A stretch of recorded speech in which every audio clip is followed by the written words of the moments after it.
بسم اللہ الرحمن الرحیم۔ بزرگ جن کو ہم بابا جی کہتے تھے، ان کا پورا نام احسان شاہ تھا، مگر علاقے کے تمام لوگ ان کو بابا جی یا پھر بابا صاحب کہہ کے پکارتے تھے۔ وہ نہایت متقی اور پرہیزگار انسان تھے۔ عرصہ سے محلے کے بچوں کو دینی تعلیم دیتے اور کلام پاک ترجمے کے ساتھ پڑھاتے تھے۔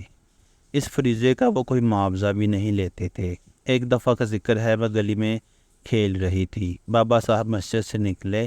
مجھے گلی میں لڑکیوں کے ہمراہ کود پھاند کرتے دیکھ کر ان کا چہرہ سنجیدہ ہو گیا اور میرے قریب آ کر بولے، بیٹی اب تم گلی میں نکلنا بند کر دو اور گھر میں رہا کرو، ذرا اپنا ہاتھ تو دکھانا۔ میں نے اپنی ہتھیلیاں سامنے کر دیں۔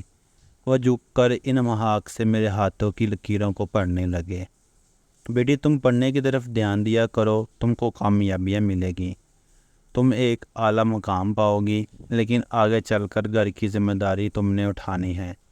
میں نے امی جان سے کہا، بابا جی نے مجھے گلی سے کھیلنے سے منع کیا ہے، آپ ان سے پوچھیں کہ انہوں نے مجھے کیوں منع کیا، جبکہ اور لڑکیاں بھی تو کھیلتی ہیں۔ امی فوراً بابا سی کے پاس گئیں اور ان سے پوچھا۔ وہ بولے، تمہاری گڑیا بڑی نصیبوں والی ہے، یہ اعلیٰ تعلیم حاصل کرے گی، کوئی منصب پائے گی، لیکن اس کی شادی بہت دیر میں ہوگی، گھریلو خوشیاں اس کے مقدر میں کم ہیں، اس لیے میں نے کہا کہ یہ کھیل کود میں وقت ضائع کرنے کے بجائے پڑھائی کی طرف دھیان دے تو اچھا ہے۔ امی جان تو بابا جی کی بہت عزت کرتی تھی، ان کی باتیں سن کر سہم گئی۔ گھر آ کر مجھ سے کہا، گڑیا تم بابا جی کی نصیحت یاد رکھنا، کبھی پڑھائی سے غفلت مت کرنا، انسان جس بات پر توجہ دے کامیابی ملتی ہے۔ میں بھی پڑھائی پر توجہ دینے سے کلاس میں اول آنے لگی۔ اب اسکول میں میرا ایک نمایاں مقام تھا۔ اب جو بھی میری جانب نظر بھر کر دیکھتا ماشاءاللہ ضرور کہتا۔ وقت تیزی سے گزرتا چلا جا رہا تھا۔ میں نے میٹرک میں پوزیشن لی، کیوں میں کامیابی کی سیڑھیاں چڑھتی گئی۔ وہ دن بھی آ پہنچا جب میں نے مقابلے کا امتحان پاس کر لیا اور بہترین انٹرویو دیا۔ تبھی اعلیٰ منصب پر ملازمت مل گئی۔ بابا احسان شاہ کی دعائیں اور باتیں پوری ہوئیں۔ میں اعلیٰ منصب پا چکی تھی۔ والدین مسرور تھے، خوشی سے پھولے نہیں سما رہے تھے۔ انہی دنوں میرے لیے دور کے عزیزوں سے ایک رشتہ آ گیا۔ لڑکا تعلیم یافتہ اور اعلیٰ عہدے پر فائز تھا۔ میں نے امیر احمد کی صورت نہیں دیکھی تھی، ان کا چرچا تھا کہ وہ بہت خوب روح ہیں۔ ٹکر کا رشتہ کیا آیا، امی اور ابو کھل اٹھے اور یہ رشتہ قبول کر لیا۔ منگنی کو 6 ماہ ہوئے تھے کہ وہ شادی کی تاریخ مانگنے آ گئے۔ میں ابھی شادی نہ کرنا چاہتی تھی۔ میں نے خدا سے گڑ گڑا کر دعا کی کہ شادی تھوڑی دیر کے لیے ٹل جائے، میں تھوڑی رقم جوڑ لوں تاکہ شادی پر اخراجات کے لیے میرے والدین کو دقت نہ ہو۔ میں نے اللہ سے صرف چند دنوں کی مہلت مانگی تھی۔ دعا قبول ہوگی، لیکن کس طرح؟ جس نے سنا اس کے رونگٹے کھڑے ہو گئے۔ امیر احمد اسلام آباد سے لاہور آ رہے تھے کہ ان کی کار سے ایک ٹکر ہو گئی اور وہ موقع پر جان بحق ہو گئے۔ وہ بھی اس وقت جب اس کے والدین ہمارے گھر شادی کی تاریخ لینے آئے ہوئے تھے۔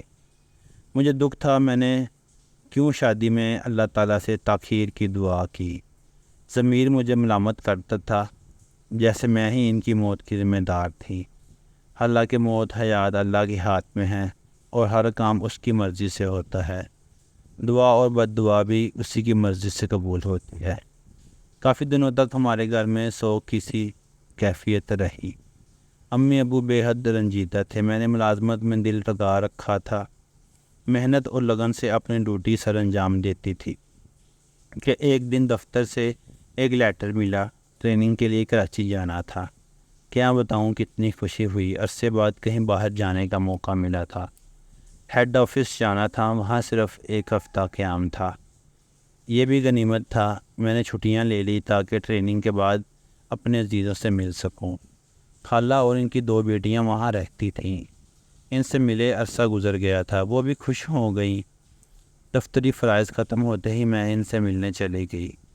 چند دن رہی، روز سمندر کنارے جاتی، ٹھنڈی ٹھنڈی ہوا میں یوں لگتا جنت میں آ گئی ہوں۔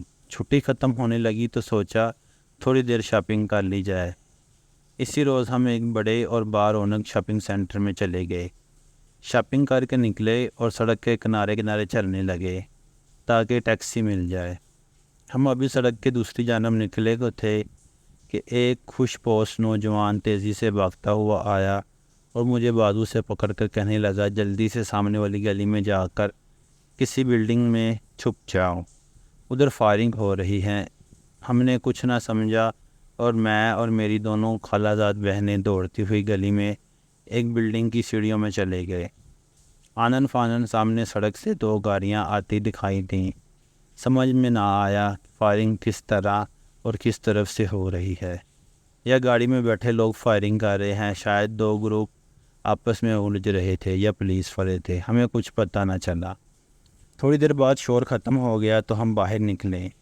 ہمارے ساتھ وہ نوجوان بھی تھا جو قریب کہیں چھپا ہوا تھا۔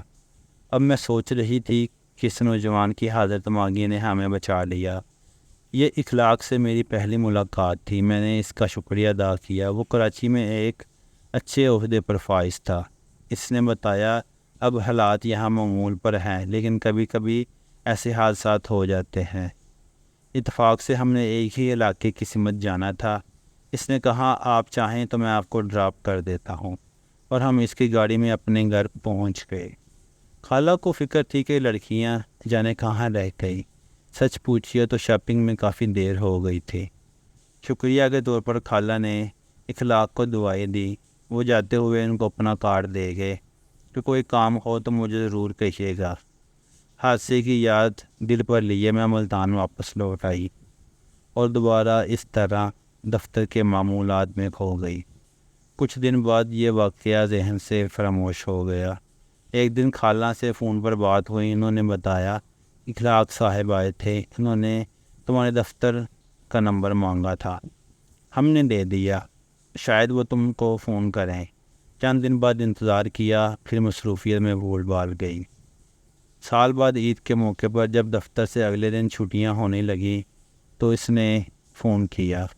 اتنی مدت بعد میں نے اس کی آواز پہچان لی مگر چپ سادے رکھی تو اس نے اپنا تعارف کروایا۔ اس نے کہا، میں نے کئی بار سوچا کہ آپ کو فون کروں مگر مناسب نہ لگتا تھا، البتہ آپ ہمیشہ یادداشت میں موجود رہیں۔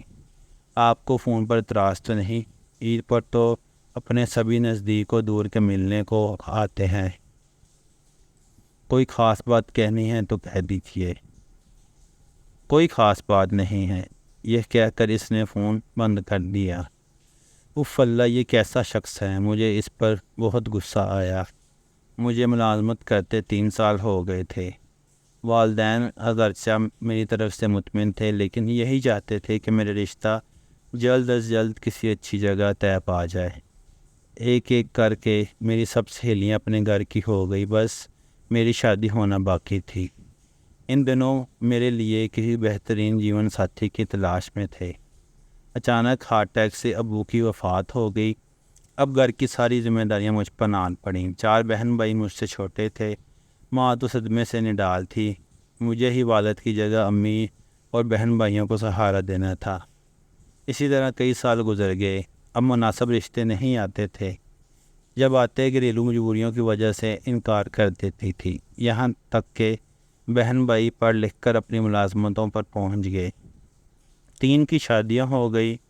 سچ تو یہ ہے کہ جب کوئی میری شادی کے بارے میں سوال کرتا تو ہنس کر ٹال دیتی۔ اب بھلا کیا میری عمر رہ گئی ہے شادی کی؟ ایک بھائی باقی رہ گیا تھا، والدہ تھی اور میں تھی۔ چھوٹے بھائی کو ملازمت اسلام آباد میں ملی، وہاں ماموں رہتے تھے۔ ان کی چھوٹی بیٹی سے بھائی کی منگنی کر دی، یوں میرا بھی اسلام آباد میں آنا جانا لگا رہنے لگا۔ ایک مرتبہ بھائی اپنے دفتر دکھانے لے گیا، ایک صاحب سے سیڑھیاں چڑھتے ہوئے مٹ بھیڑ ہو گئی۔ یا اللہ، یہ باروب شخص کون ہے؟ عمر 50 برس ہوگی۔ ثاقب بھائی نے بتایا کہ باجی یہ ہمارے ایم ڈی ہیں، کراچی میں ان کا گھر ہے، آج کل یہاں پوسٹ ہو کر آئے ہیں۔ میرا دل آہستہ آہستہ دھڑکنے لگا۔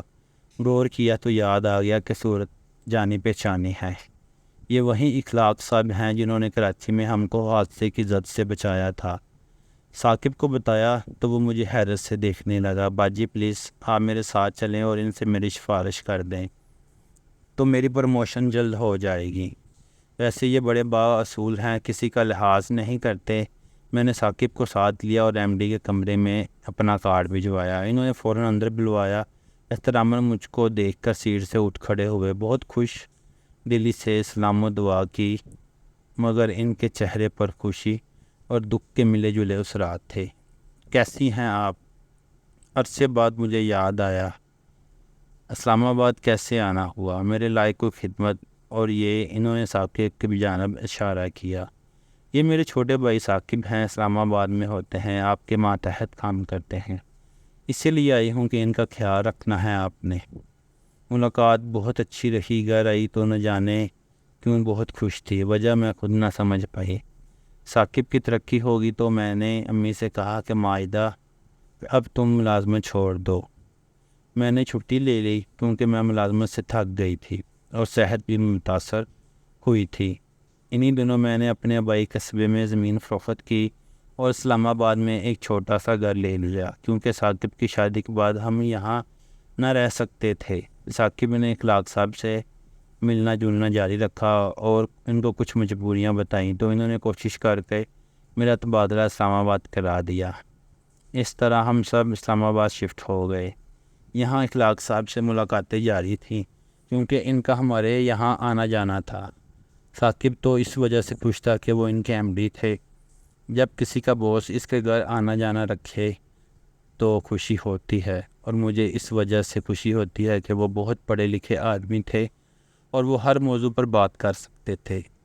ذہنی ہم آہنگی، شرافت اور پسندیدگی کے سبب ہم قریب ہونے لگے، مگر ہمارے درمیان ایک حد برقرار تھی، کیونکہ میں اب عمر کے اس دور میں تھی جب جذبات جوالا مکھی نہیں رہتے۔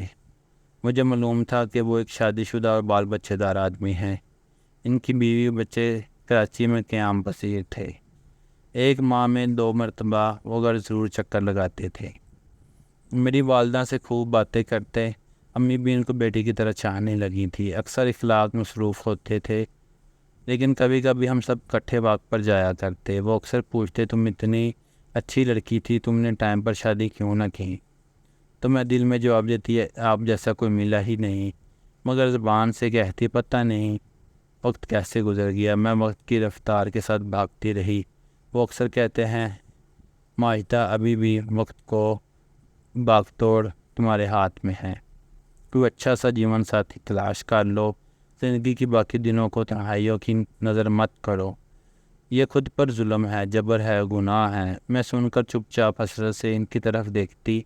1.5 سال بعد اخلاق کا یہ مطالبہ زور پکڑنے لگا کہ مائدہ تم کتنی اچھی تھی، میں حالانکہ تم سے میری پہلی بیوی کے 3 برس بعد شادی ہوئی۔ اب احساس ہوتا ہے کہ میں نے کیا کیا۔ حالانکہ میری بیوی خوبصورت ہے، لیکن یہ ایک روایتی شادی تھی۔ ایک دن دل کی بات آخر کار ان کے لبوں تک آ ہی گئی، اگر تم چاہو تو میں تم کو اب بھی اپنا سکتا ہوں، چاہو تو اپنے گھر والوں کے ساتھ رہتی رہنا، ورنہ علیحدہ گھر لے دوں گا۔ میرے گھر والوں کو اخلاق صاحب کی شخصیت اور عادت پہلے ہی پسند تھی۔ جب میں نے امی کو بتایا تو وہ گہری سوچ میں ڈوب گئی، پھر بولی اور اس کی پہلی بیوی کا کیا قصور ہے؟ جب اخلاق صاحب نے ہر پہلو سے امی کو مطمئن کیا اور احساس دلایا تو وہ راضی ہو گئی۔ یوں ہم دونوں کی شادی ہو گئی۔ میں نے بھی پہلی بار سکھ کا سانس لیا۔ والد اور بہن بھائی میری اور اخلاق صاحب کی شادی سے بہت خوش تھے، کیونکہ میں نے جوانی بھر اپنے سارے خواب ان کی خاطر تہج کر انہیں پڑھایا لکھایا، شادیاں کر کے ان کے منزل تک پہنچایا تھا۔ اب کوئی میرا سہارا، میرا اپنا تھا، میرے دکھ درد کا ساتھی۔ دیری سے ہی مجھے ایک اچھے بہترین آدمی ملا تھا، ویسا ہی جیسا میں چاہتی تھی۔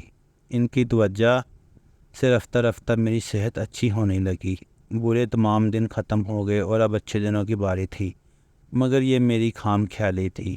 اخلاق صاحب کا تبادلہ کراچی ہو گیا اور ان کے جاتے ہی میری دنیا اندھیر ہو گئی۔ اب احساس ہوا شوہر کے بغیر عورت کی زندگی ادھوری ہوتی ہے۔ سوچتی تھی کہ اب میں کیسے جیوں گی، ساری زندگی تو تنہائی کا عذاب سہتے سہتے گزر گئی، چند سالوں کے لیے خوشیاں ملی وہ بھی ادھوری، وہ باقاعدگی سے فون کرتے تھے مگر اسلام آباد کبھی کبھی آتے تھے، وہ بھی 1-2 دن کے لیے۔ بہت بار اصرار کیا کہ مجھے بھی اپنے ساتھ کراچی لے جائیں، وہ تنہا بھی ہاتھ میں تھیں، تبھی آئندہ کا اعتماد تھا، لیکن گھریلو سکھ نصیب میں نہیں تھا۔ میں نے تو ادھیڑ عمری میں بھی شادی سے بچنا چاہا تھا، مگر یہ بندھن میرے نصیب میں تھا۔ میں نے سکھ اور آرام کی خاطر اخلاق صاحب سے نکاح کیا تھا، مگر جس کے نصیب میں سکھ نہ ہو وہ ساری عمر دکھوں بھی بلبلیوں میں بھٹکتے رہتے ہیں۔